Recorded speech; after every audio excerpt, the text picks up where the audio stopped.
Bismillahirrahmanirrahim. Honorable participants, viewers and dear students, آج کے spoken English course میں ہم آپ کو صمیم قلب سے خوش آمدید کہتے ہیں، ویلکم کرتے ہیں اور دعا گو ہیں کہ اللہ تعالیٰ آپ کو امتحانات میں بہترین کامیابی عطا فرمائے۔ آج ہم انشاءاللہ سٹریس اور انٹونیشن کے بارے میں پڑھیں گے۔ سٹریس اور انٹونیشن اسپوکن انگلش میں بہت اہم کردار ادا کرتے ہیں۔ دراصل سٹریس کا تعلق لفظ کے ورڈ کے کسی حصہ کے ساتھ ہوتا ہے، جبکہ انٹونیشن کا تعلق پورے سینٹینس کے کسی ورڈ کے ساتھ ہوتا ہے، پورے فقرے کے کسی لفظ کے ساتھ، کسی ورڈ کے ساتھ ہوتا ہے۔ لیکن سب سے پہلے ہمیں یہ پتہ ہونا چاہیے کہ واٹ از سلیبل، سلیبل کیا ہوتی ہے، کیونکہ سٹریس میں سلیبلز نمایاں کردار ادا کرتی ہیں۔ A word may be divided، کسی لفظ کو ڈیوائڈ کیا جا سکتا ہے، تقسیم کیا جا سکتا ہے into different parts، مختلف حصوں میں to pronounce it، تاکہ اس کا تلفظ کیا جا سکے، اس کی پروننسیشن کی جا سکے کریکٹلی، درست طور پر۔ Each and every part of the word, لفظ کا ہر حصہ، لفظ کا ہر part is called syllable, syllable کہلاتا ہے۔ ایگزامپلی گریشیا، مثلاً کمپوزیشن، کمپوزیشن میں یہ 3 سلیبلز آئی ہیں، کیونکہ کمپوزیشن کے حصے کو ہم نے، کمپوزیشن کے لفظ کو ہم نے 3 حصوں میں ڈیوائڈ کیا ہے، 3 حصوں میں تقسیم کیا ہے۔ کمپوزیشن، تو یہ کمپوزیشن کا لفظ 3 سلیبلز پر مشتمل ہے۔ Composition has 3 syllables and complementary, complementary, تو اس کے لفظ کو ہم نے 4 حصوں میں ڈیوائڈ کیا ہے، 4 حصوں میں 4 سلیبلز میں تقسیم کیا ہے، تو اس کا مطلب ہے کمپلیمنٹری کا لفظ 4 سلیبلز رکھتا ہے، 4 حصے رکھتا ہے۔ A syllable is a single movement، syllable ایک واحد حرکت ہوتی ہے of our tongue، ہماری زبان کی۔ جب ہم الفاظ پڑھتے ہیں تو کوئی لفظ زبان کی ایک حرکت سے ادا ہوتا ہے تو وہ 1 syllable ورڈ ہوتا ہے، کچھ الفاظ ہماری زبان کی 2 حرکتوں سے ادا ہوتے ہیں، وہ 2 syllable ورڈز ہوتے ہیں، کچھ الفاظ ہماری زبان کی 3، 4 یا 5 حرکات سے ادا ہوتے ہیں تو ان میں اتنی سلیبلز ہوتی ہیں۔ جس طرح نیسٹ، اب نیسٹ دیانتدار، تو یہ ایک ورڈ ہے لیکن اس کو 2 حصوں میں ڈیوائڈ کیا گیا ہے اور زبان کی 2 حرکتوں سے ہی پڑھا گیا ہے، تو اس لیے نیسٹ، نیسٹ، تو اس میں 2 سلیبلز ہوں گی، 2 سلیبلز، 2 حصے، 2 پارٹس۔ اب ہم دیکھتے ہیں کہ سٹریس کیا ہوتا ہے۔ یہ یاد رکھنا ہے، سٹریس کا تعلق لفظ کے ورڈ کے کسی حصہ کے ساتھ ہوتا ہے، جبکہ انٹونیشن کا تعلق فقرے کے کسی ایک لفظ کے ساتھ ہوتا ہے، کسی ایک ورڈ کے ساتھ ہوتا ہے۔ When a word has more than 1 syllable، جب کوئی لفظ ایک سے زیادہ سلیبلز رکھتا ہے، پھر سنیں، when a word has more than 1 syllable، جب کوئی لفظ ایک سے زیادہ سلیبلز رکھتا ہے تو one of them، ان میں سے ایک سلیبل is spoken، بولی جاتی ہے with more force، زیادہ قوت کے ساتھ، اور emphasis، یا زیادہ زور کے ساتھ بولی جاتی ہے than the rest of the word، باقی لفظ کے حصوں سے۔ this force اور emphasis، اس فورس کو، اس قوت کو، اس سٹریس کو، اس emphasis کو، اس زور دے کر پڑھنے کو، اس emphasis کو laid on a specific syllable، جو کسی خاص حصے پر لگایا جاتا ہے، کسی خاص سلیبل پر لگایا جاتا ہے، is called stress، سٹریس کہتے ہیں۔ یعنی جب بھی ہم کوئی لفظ پڑھتے ہیں، لفظ کی پروننسیشن کرتے ہیں، چونکہ سٹریس کا تعلق ہی پروننسیشن کے ساتھ ہوتا ہے، تلفظ کے ساتھ ہوتا ہے، تو جب ہم کسی لفظ کی پروننسیشن کرتے ہیں تو لفظ کے کسی ایک حصے کو زیادہ فورس سے پڑھتے ہیں، زیادہ emphasis سے، زیادہ زور دے کر، زیادہ قوت سے اور زیادہ سٹریس سے پڑھا جاتا ہے، زیادہ سمجھ لیں کہ لاؤڈ آواز کے ساتھ اس حصے کو پڑھا جاتا ہے تو وہ سٹریس ہوتا ہے۔ اور یہ دیکھیں دی سلیبل وچ از سٹریسڈ، وہ سلیبل جس کو سٹریس کیا جاتا ہے، جس کو زور دے کر پڑھا جاتا ہے، جس کو فورسفل انداز میں پڑھا جاتا ہے، از شون، اس کو دکھایا جاتا ہے with the stress mark, stress نشان کے ساتھ۔ یہ جو آپ کو 2 ابلیک لائنز میں نظر آ رہا ہے، 2 ابلیک لائنز اور ساتھ اوپر کاما نہیں بلکہ کامے کی طرح کا ایک نشان ہے، تو اس نشان سے ظاہر کیا جاتا ہے۔ تو جس لفظ کو سٹریس کے ساتھ پڑھا جائے، پڑھنا مقصود ہو، اونچی آواز کے ساتھ فورسفل انداز سے ایمفاسس دے کر، سٹریس دے کر، زیادہ فورسفل انداز میں پڑھنا ہو، زیادہ سمجھ لیں کہ اونچی آواز میں پڑھنا ہو، اس کو اس نشان سے ظاہر کیا جاتا ہے، اور اس سے پہلے یہ علامت لگا دی جاتی ہے ڈکشنری میں کہ آپ اس ورڈ کے حصے کو، اس ورڈ کی سلیبل کو آپ بلند آواز میں پڑھیں یا فورسفل انداز میں ایمفاسس کر کے، زور دے کر آپ اس کو پڑھیں۔ بیفور اٹ، یعنی اس سے پہلے یہ لگایا جا سکتا ہے سلیبل سے پہلے، سو دیٹ، تاکہ وی میں نو اٹ، تاکہ ہم اس کو جان سکیں، ان دی ڈکشنری میں۔ پھر سنیں، سٹریس کا تعلق لفظ کے کسی حصہ سے ہوتا ہے اور اس حصہ کو فورسفل انداز سے ایمفاسس کے ذریعے زور دے کر بلند آواز کے ساتھ پڑھا جاتا ہے۔ اب ہم دیکھتے ہیں کہ ورڈ میں بعض اوقات پرائمری سٹریس ہوتا ہے، پرائمری سٹریس، اور بعض اوقات سیکنڈری سٹریس ہوتا ہے۔ تو یہ کیا چیز ہے؟ تو جب کوئی ایسا لفظ آ جاتا ہے جس کی سلیبلز زیادہ ہوتی ہیں، تو کسی سلیبل کو ہم زیادہ سٹرانگسٹ سٹریس دے کر پڑھتے ہیں، زیادہ انتہائی فورسفل انداز میں ایمفاسس کر کے، زور دے کر، اونچی آواز کے ساتھ پڑھتے ہیں، اور کسی اور سلیبل کو پڑھتے تو اس کو بھی سٹریس کے ساتھ ہیں، یعنی ایمفاسس کر کے پڑھتے ہیں، لیکن اس کو ذرا دھیمے انداز میں، کم والیوم میں، لو والیوم میں، آہستہ آواز کے ساتھ اس کو سٹریس کیا جاتا ہے، ایمفاسس کیا جاتا ہے، اور وہ سیکنڈری سٹریس ہوتا ہے۔ فار ایگزامپل، یہ پہلے اس کی ڈیفینیشن دیکھ لیں، اس کے بعد پھر میں ایگزامپلز بتاتا ہوں۔ دی سٹرانگسٹ سٹریس، انتہائی strong stress, is called primary stress. پھر سنیں، the strongest stress is called primary stress.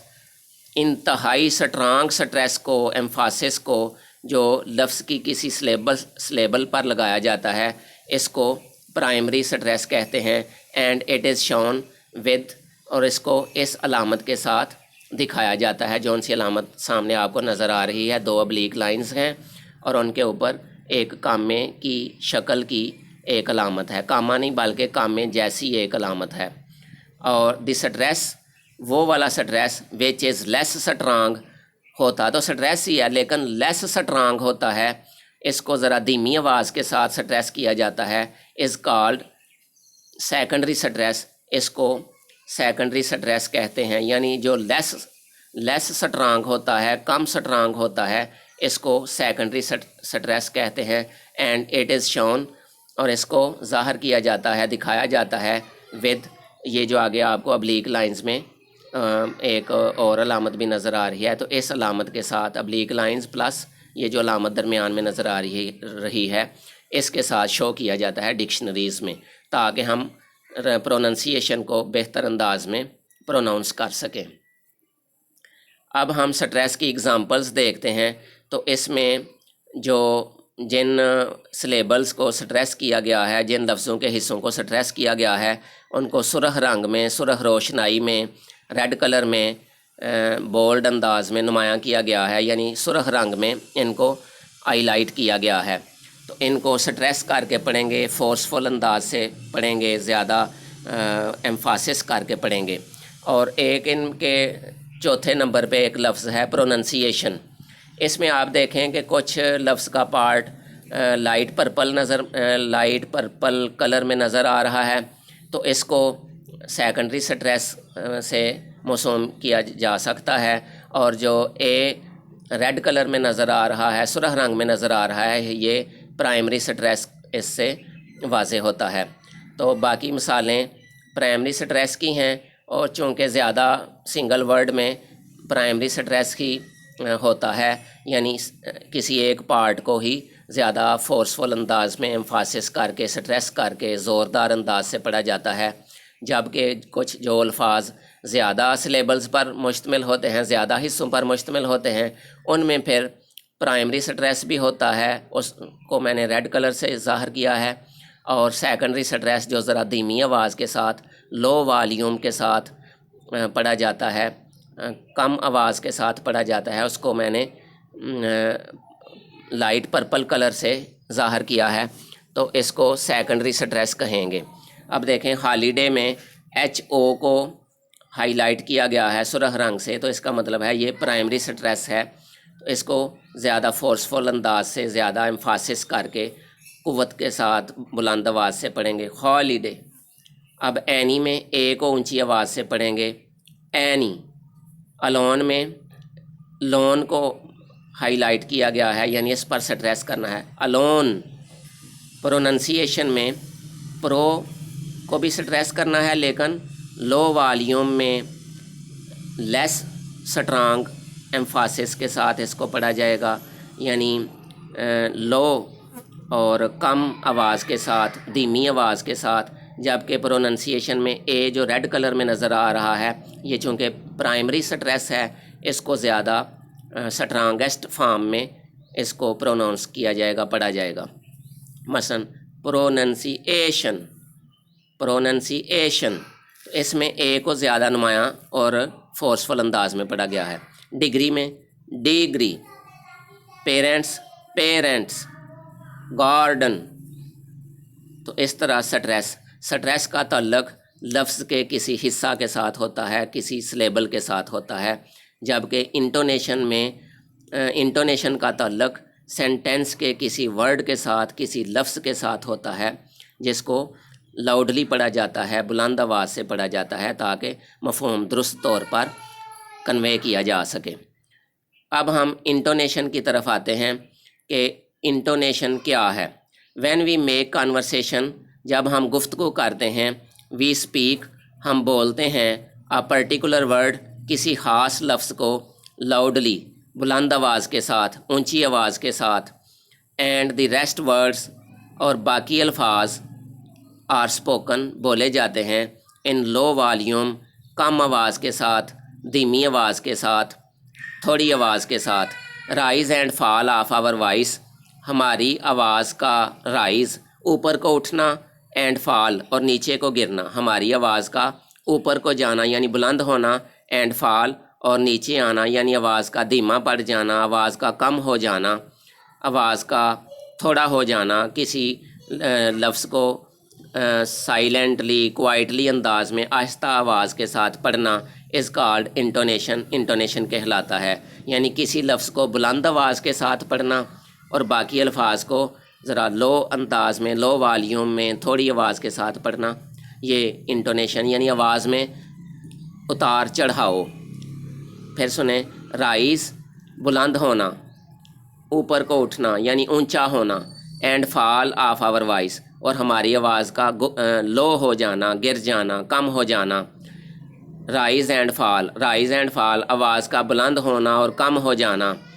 Is called intonation کہلاتا ہے۔ انٹونیشن چینجز، انٹونیشن تبدیل کر دیتا ہے، the meaning of the sentence, کسی فقرے کے معنی بدل دیتا ہے۔ مثال کے طور پہ اگر ہم اردو میں بھی کہتے ہیں،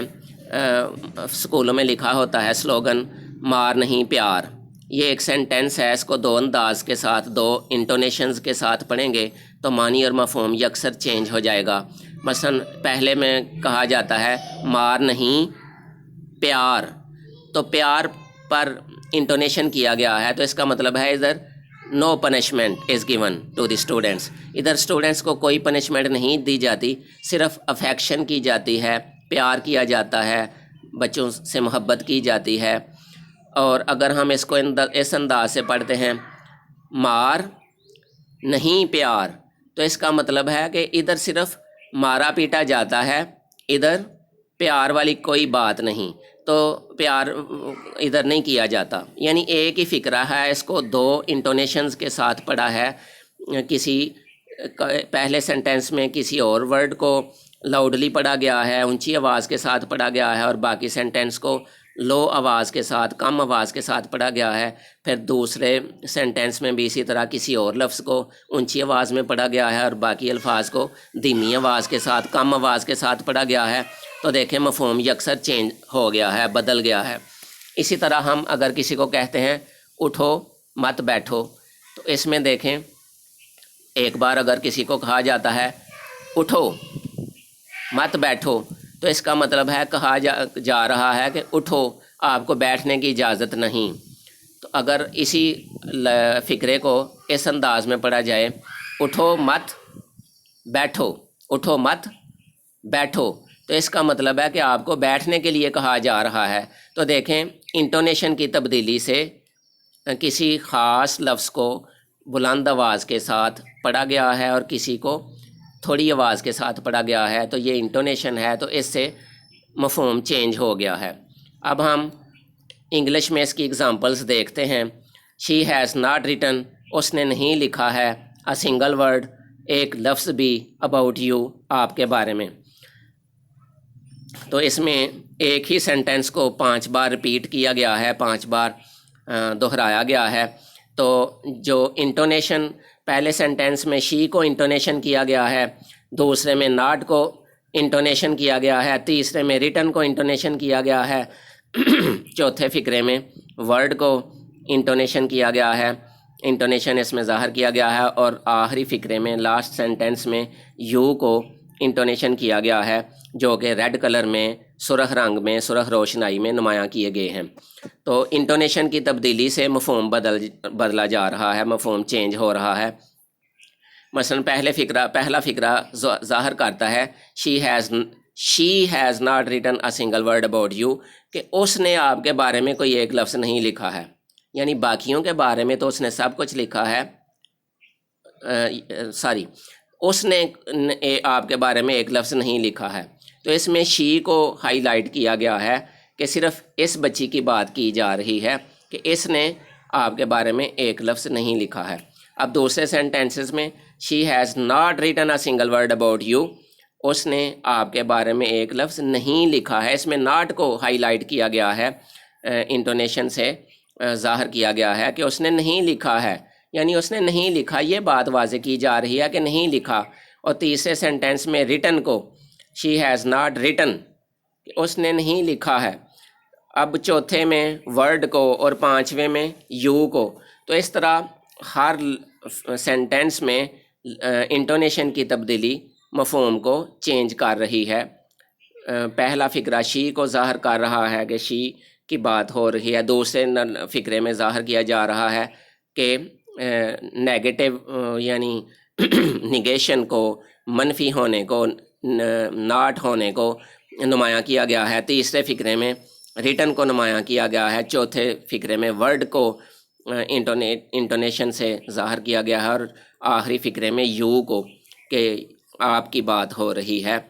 کسی اور کی بات نہیں ہو رہی۔ تو یہ اس طرح انٹونیشن کی تبدیلی مفہوم چینج کر دیتی ہے۔